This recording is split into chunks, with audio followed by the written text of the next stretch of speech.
So tell me a little bit about what's happening out on the streets and what your city looks like right now with the presence of ICE there. Sure. So I would probably say, just in response to just having traveling back to Manitoba this past weekend, the question was, how are things going? And what you're seeing is really a sliver of what's actually happening here in the Twin Cities, based on social media feeds and in the news and such. And so when you're living and working in the Twin Cities, it's a much different reality in terms of, as a teacher, as an educator, students that aren't showing up in school.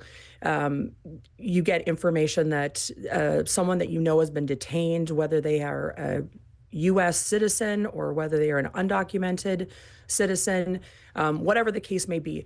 It is escalating at a rapid rate right now in terms of who is being detained and just the threats against residents of the city and of the Twin Cities. Tell me more about kids not coming to school. What are you hearing about why and how have teachers been supporting them? Sure. So, as an ESL teacher and English as a second language teacher, I work with immigrants and refugees and have for the past 30 years. And working in an urban school district in St. Paul in the Twin Cities, it's very evident. We do not have students showing up to school, whether that be because they're scared, their families are scared to have them go to school. When this originally started, it looked a little bit different and it was a very unnavigated path and still is, right? And so we're not really sure where things are leading, but we know what we need to do to keep our kids safe. And even as that continues, it becomes a little bit more difficult. So when this started, there were some students that were absent.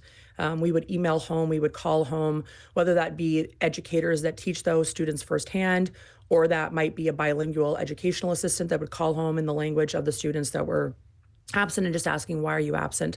And for really the same reason, I'm scared to go to school, or my parents are scared to send me to school. Mhm. Now, usually school is a place of sanctuary. It is a place of safety for students to come in, and schools are protected. They're sanctuaries, like I said before.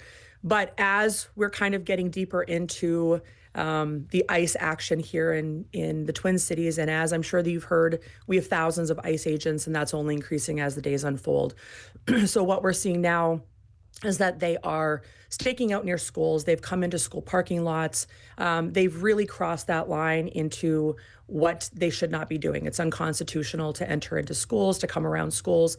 And so, by virtue of the beauty of Minnesotans, and just of good human beings, we have community observers that do stand by bus where the buses are picking up students after school. We have community observers around the city that are wearing yellow vests, that are standing watch, ready to record, ready to document anything that might happen.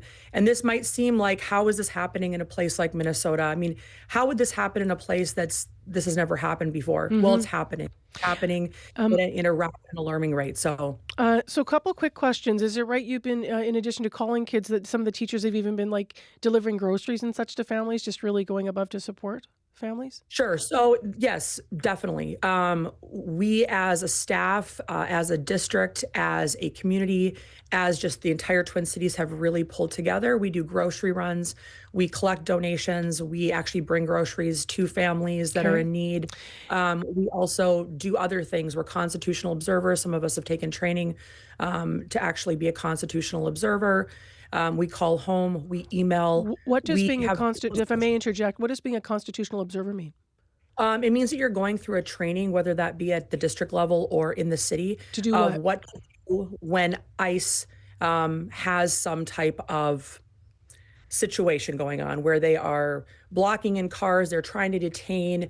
And so it's just ways to stay safe as a citizen, Got it. but also make sure that we are doing what we need to do to show up and advocate for and with those that are being threatened or are Yep. being detained, I taken wanna get away. back to your school. You mentioned that some schools are being sort of, around the school there's issues. So have you had issues around Humboldt, and are you guys online yet?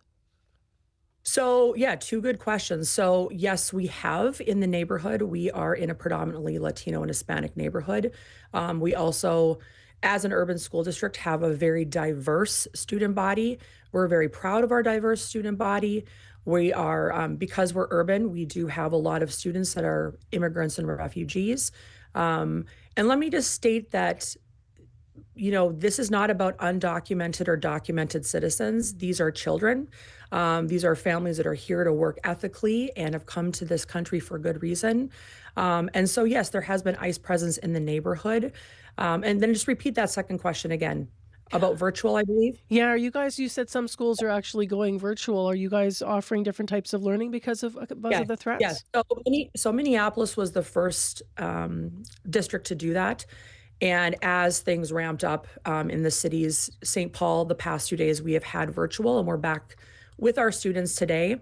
But with that being said, we've had to switch to hybrid. So we're doing both virtual with the students that aren't coming, and we're doing in person with the students that are choosing to come.